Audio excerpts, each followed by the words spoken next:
Hello everybody, my name is Bankole Elizabeth Oluwatosin and I say you are welcome to Great Disease Vlog. It's been a while here and I'm so glad to be back.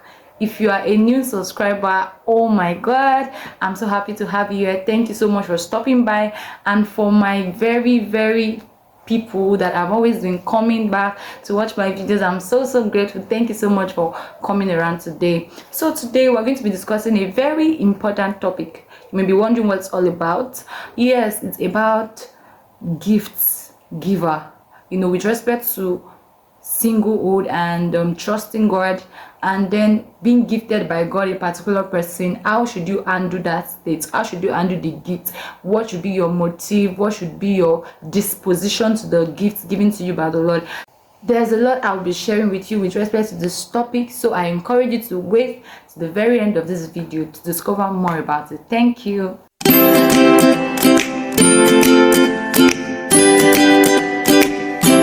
So welcome back. It feels so good to have you back. Thank you so much for your time.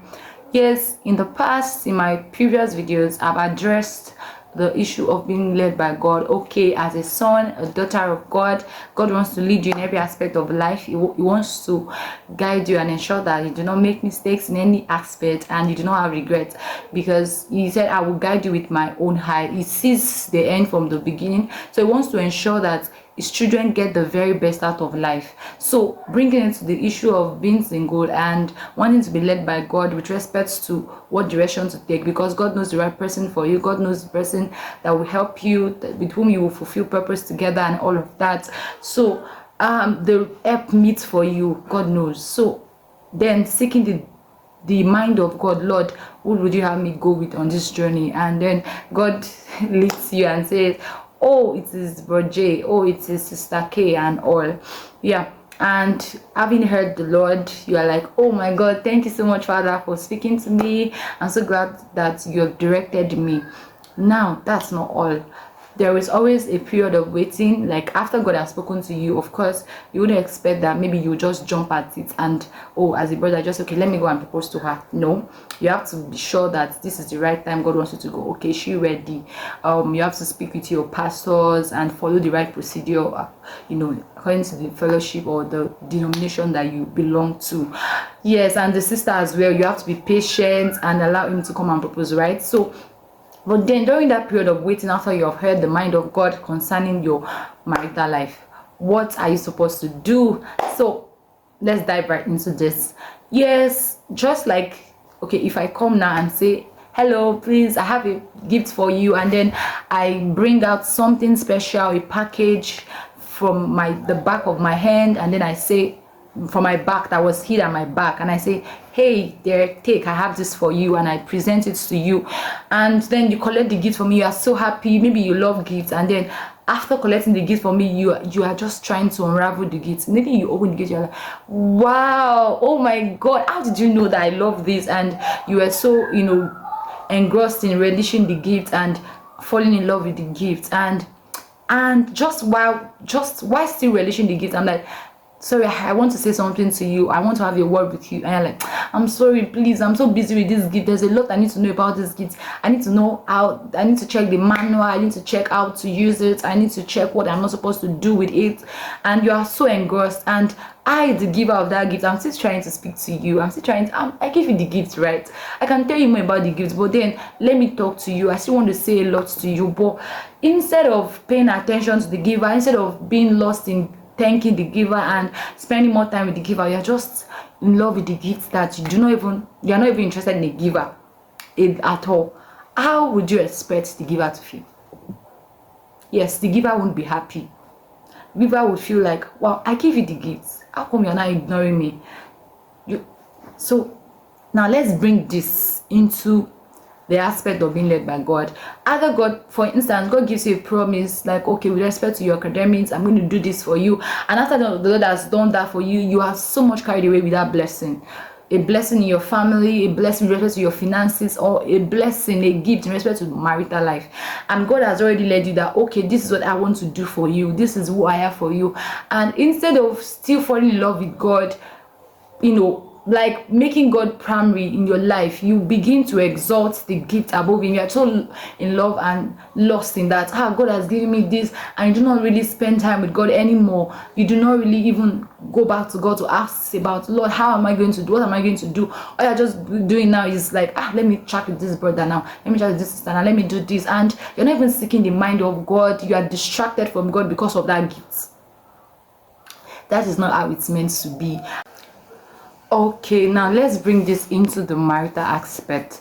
The Lord has led you and is the giver of that precious gift. The Bible says that every good and perfect gift comes from the Father of lights, in whom there is no variableness nor shadow of turning. So the Lord has given you the gift, and you are so engrossed in that gift, right? And you just realize that the gift is taking the first place in your life.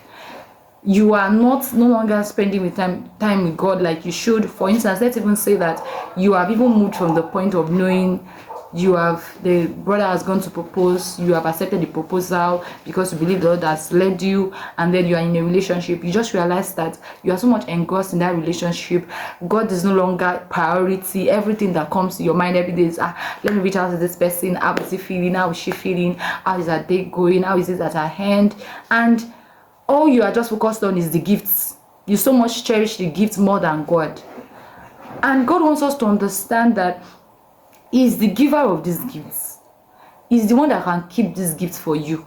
He gave you the gifts, He can keep the gifts for you. You must know your gifts, the gifts He has given to you shouldn't be number one in your life. Whatever gift the Lord gives you, you shouldn't be a priority. God should remain your priority. Yes, He gave the gift to you and He wants to be number one in your life. Okay, so I have a question for you.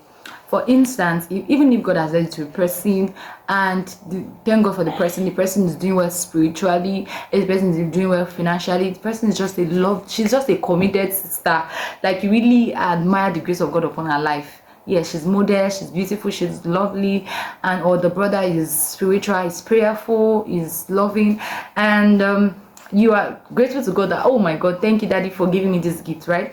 And you are so happy. But you realize that, what if God asks you a question one day and says, hello, my daughter, what if I decide to take this gift from you?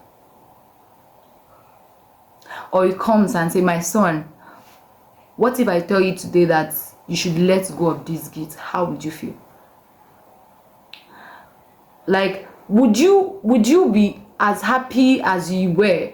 Like, God wants us to get to that point where even if He gives us a gift and He decides to take away that gift, yes, He decides to take away that gift, you are still in love with Him. So what does that mean? God wants you to understand that you should love Him above any gift He gives to you. So many singles make the mistake of making the gift that God gives them number one in their lives. So, and they are so much engrossed in that gift, they are so much in love with that gift, they are so much protective of that gift, and they put God behind. So God wants you to understand, the charge of God to you today as a single is that when you get to that point in life where the Lord has led you to a person, you are so much in love with God more than that gift, that God, even if you ask me to let go of this gift today, I would still love you, I would still say yes to you, I would obey you. Even if you don't understand, at least it was God that gave you the gift and said, oh, this is the person I have for you, oh, this is the lady I have for you. Yes, even if He now says, my daughter, because God gave the children of Israel Saul, but the moment Saul was not willing to do the will of God, God replaced him. He gave the people of Israel David. So for instance, what if the Lord has said, this is the person He wants to give to you, and the brother or sister is not willing to do the will of God, and the person says, no, I can't go with this person, I don't think I see a future of this person, and the person is not willing to accept the will of God, will you be willing to let go? Will you be willing to trust God and say, Lord, you gave me at first, okay, and now you are saying this, I should move, you're asking me to move, okay, I will obey you. So there's a song that says, if you ask me to go, I will go. If you bid me go, I will go. If you bid me stay, I will stay. So that's a place of commitment and total consecration to God, that God would have us come into, that even if He asks us to drop that gift, to let go of that gift, we would still trust Him. We will still judge Him faithful. We will still believe in His faithfulness. We will still believe that he has the best in store for us. So I'd like to tell you that God wants you to love him above any gift he would give to you now or in the future. Either as a single or about to get wedded, or whether now or in the future, you must love God more than any gift he would give to you, more than your children, more than your spouse, more than money, more than anything. So thank you so much for listening to me. Don't forget, God must be number one in your life. The giver must be exalted and be loved, more cherished than any gift he would ever give to you. That's the secret to protecting that gift. Because when you cherish God, when you love him, when you make him priority, he would preserve the gifts and he would bring his promise to pass in your life. Thank you so much.